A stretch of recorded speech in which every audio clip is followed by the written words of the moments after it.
Light होती ना तो उससे विद्या विवादाय, किसकी विद्या? खरस्य, यहां से उत्पत्ति निकालेंगे। खरस्य विद्या विवादाय धनम मदाय शक्तिम परेशान परपीडनाय। दुष्टों की विद्या विवाद के लिए, धन अहंकार के लिए, शक्ति दूसरों को परेशान करने के लिए होती है। ठीक एतत् विपरीतम, इसके विपरीत साधुओं की विद्या ज्ञानाय, धन दानाय और शक्ति दूसरों की रक्षा के लिए होती है। दुष्टों की विद्या विवाद के लिए, धन अहंकार के लिए और शक्ति दूसरों को परेशान करने के लिए होती है।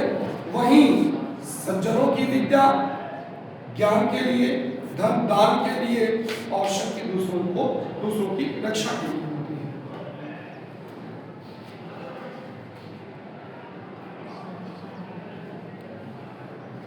सहसा विदधीत न क्रियाम् अविवेकः परमापदां पदम् विनुते हि विमृश्यकारिणं गुरुलुब्धाः स्वयमेव संपदः। सहसा एकाएक, विदधीत करना चाहिए क्या? न क्रिया, कार्य को, किसी भी कार्य को एकाएक नहीं करना चाहिए। ये भारवी का श्लोक है, महाकवि भारवी का श्लोक है। इस श्लोक को वो राजा के यहाँ गिरवी रख करके धन, अपने इच्छित धन प्राप्त कर लेते थे। ये इतना इंपॉर्टेंट और महत्वपूर्ण श्लोक है। एकाएक कोई भी कार्य नहीं करना चाहिए, क्योंकि बिना विचारे किया हुआ कार्य, अविवेक का मतलब क्या होता है? बिना विचारे किया हुआ कार्य परम आपदाम पदम, परम आपत्ति का घर होता है। अविवेक का मतलब क्या है? बिना विचारे। अविवेक का मतलब विचार करना। अगर कोई कार्य बिना विचारे कर रहे हो तो परम आपत्ति का घर है। भविष्य कारणम, भविष्य कारणम का मतलब होता है विमर्श करने वाले, विचार करके कार्य करने वाले को वृणुते, वर्ण कर लेती है। कौन? स्वयमेव संपदा, स्वयं लक्ष्मी। विचार कर कार्य करने वाले को स्वयं लक्ष्मी वर्ण कर लेती है। वर्ण करेगी किस आधार पर? गुणलुब्धा, उसके गुणों पर प्रसन्न होकर। जीवन में विचारशील व्यक्ति जो होता है, वो विचारशील व्यक्ति को लक्ष्मी अपने आप वर्ण कर लेती है। यानी कभी वो दरिद्र, निर्धनता उसके जीवन में नहीं होती है। इसलिए क्या लिखा कि कोई भी कार्य बिना विचारे एकाएक नहीं करना चाहिए, क्योंकि बिना विचारे किया हुआ कार्य परम आपत्ति का घर होता है। वृणुते ही विमर्श कारण, विचार कर कार्य करने वाले को वर्ण कर लेती है, उसके गुणों पर प्रसन्न होकर लक्ष्मी स्वयं ही।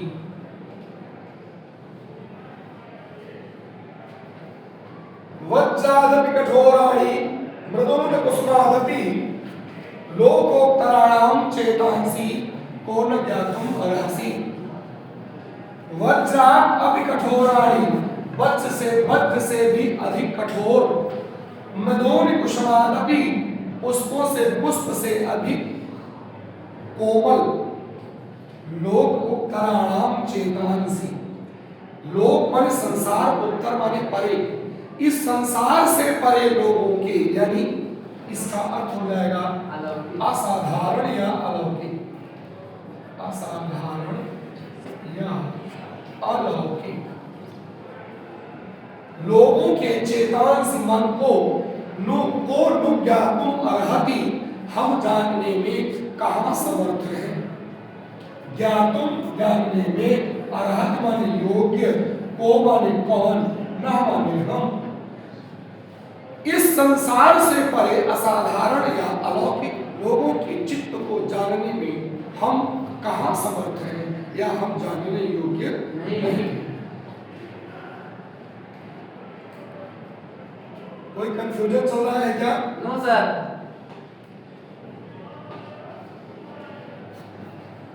अगला श्लोक देखो।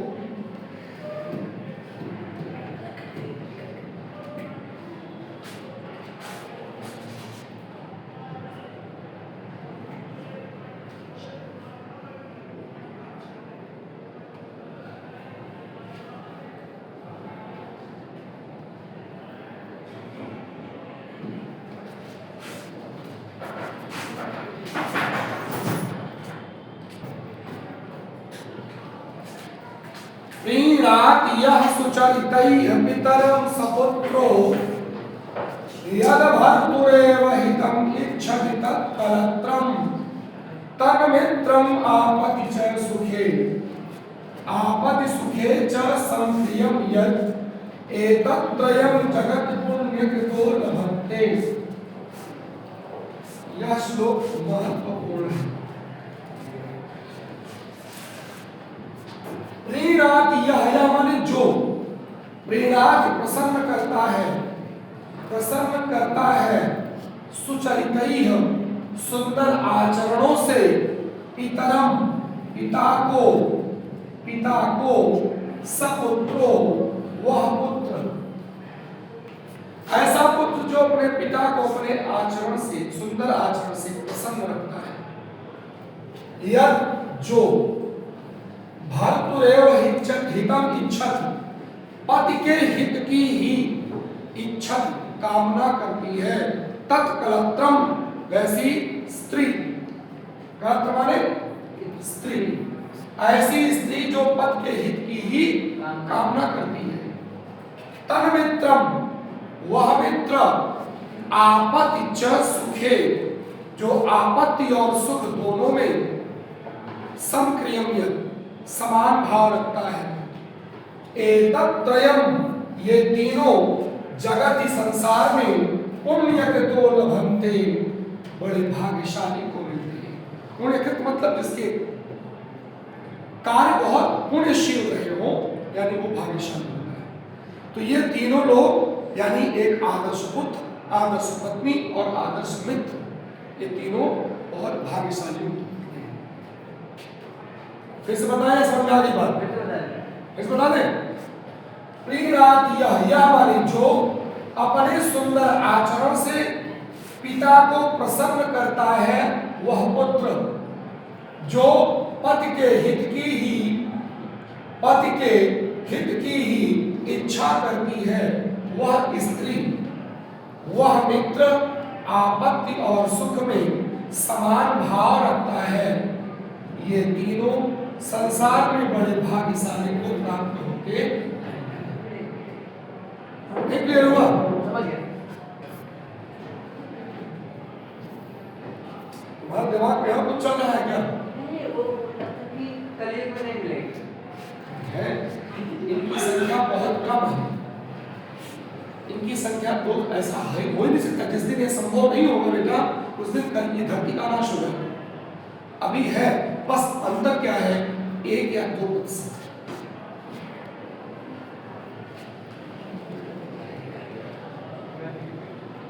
कामान दुग्धे विप्रकर्षत्यलक्ष्मी कीर्तिम सूते दुष्कृतम या हिनस्ति शुद्धाम शांताम मातरम मंगलाराम धेनु धीरा सुनताम वाचमाहो। इसको अन्वय करके देखते हैं। धीरा विद्वानों ने, धेनु आहु कहा है, विद्वानों ने गाय कहा है। किसको कहा है? हाँ, यहाँ विद्वान से है। विद्वानों ने गाय कहा है। किसको? सुनताम वाचम, सुंदर और सत्य वाणी को। कैसी शुद्ध? जो शुद्ध और शांत, जो शुद्ध शांत और सत्य वाणी होती है, उसको विद्वानों ने गाय कहा है। वो कौन सी गाय? कामधेनु। वो करती क्या है? कामान बुद्धे, इच्छाओं को पूर्ण करती है। विप्रकर्षत अलक्ष्मी, विप्र माने दरिद्रता को, कर्षत माने दूर करती है, और अलक्ष्मी माने निर्धनता को, जो दरिद्रता और निर्धनता को नष्ट करना, विप्रता को माने दरिद्रता को दूर करती है और दरिद्रता को नष्ट। यहाँ विप्र माने दरिद्रता और कसरत माने दूर करना। अनक्षमी निर्धनता जो दरिद्रता और निर्धनता को नष्ट करती है। कीर्तिम सूते यश को उत्पन्न करती है या जन्म देती है। दुष्कृतम या हिनस्ती पाप को नष्ट करती है। यश को जन्म देती है, पाप को नष्ट करती है। और मातरम मंगलानाम कल्याणों को जन्म देती है। शुद्ध शांत और सत्यवाणी को विद्वानों ने कामधेनु कहा है, जो सभी कामनाओं को पूर्ण करती है, दरिद्रता और निर्धनता को नष्ट करती है, यश को जन्म देती है, पाप को नष्ट करती है और सभी कल्याणों को उत्पन्न करती है। क्लियर हो गए?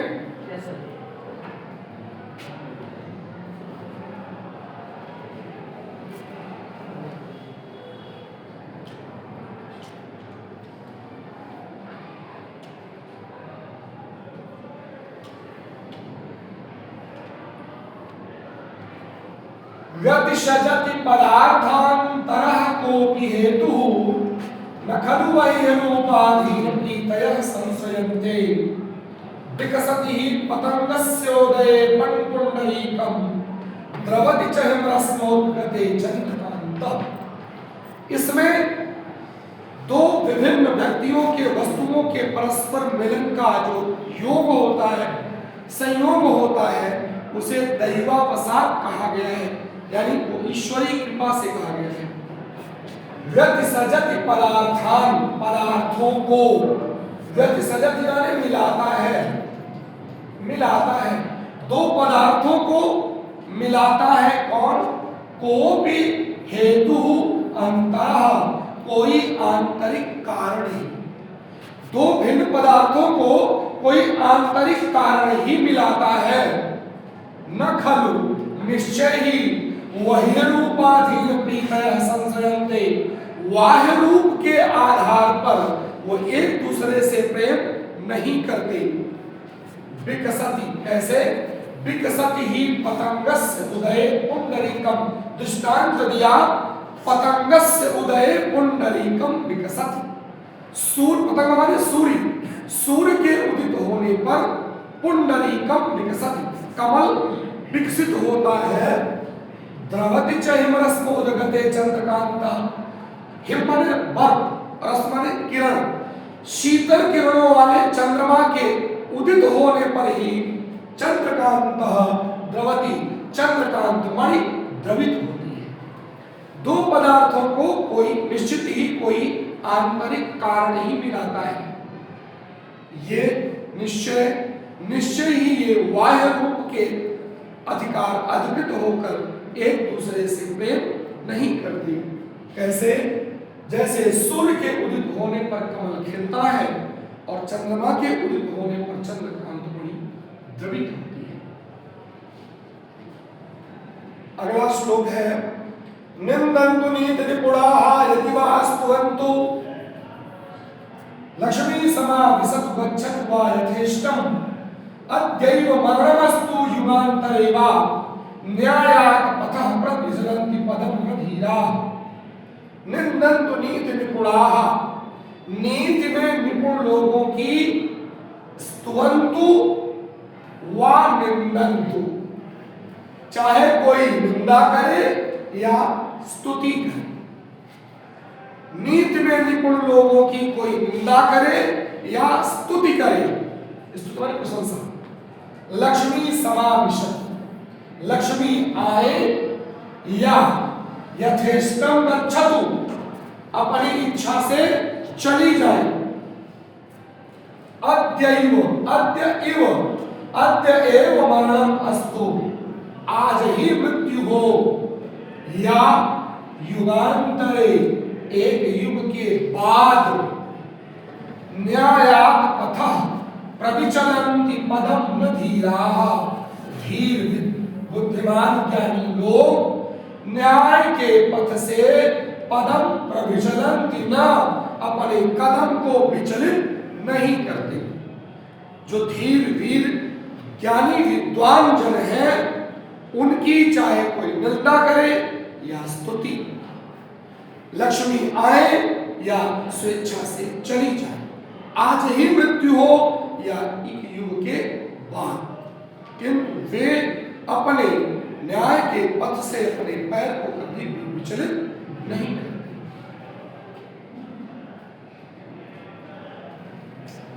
ऋषयो राक्षसी माहु वाचम उन्मत्त दित्तयोः सयोनि सर्ववैराणाम साही लोकस्य विप्रति। ऋषियों ने राक्षसी आहु माने कहा है, राक्षसी कहा है किसे? वाचम, कैसी वाणी को? उन्मत्त दित्तयोः, उन्माद एवं दर्पयुक्त वाणी को राक्षसी कहा है। ऋषियों ने उन्माद एवं दर्पयुक्त वाणी को राक्षसी कहा है। सयोनि, वही जन्मदात्री है किसकी? सर्वभैराणाम, सभी बैरों की, ही लोकस्य, निश्चित ही, लोकस्य माने संसार की, निवृत्ति माने दुख, यही समान, वही उन्माद और दर्पयुक्त वाणी ही सर्ववैराणाम लोकस्य निवृत्ति, सभी वैरों की और संसार के दुख का क्या है? जन्मदात्री है, कारण है, जन्म देने वाली है। इस तरह से आपका ये सुभाषित रत्नाकर का यह अध्याय संपन्न होता है। यदि श्लोक को समझने में किसी भी श्लोक का अर्थ न स्पष्ट हुआ हो तो आप कमेंट बॉक्स में अपनी समस्या लिख सकते हैं। आपको दूसरे चैप्टर में आपकी समस्या को ध्यान में रखते हुए उसकी व्याख्या करनी चाहिए। धन्यवाद।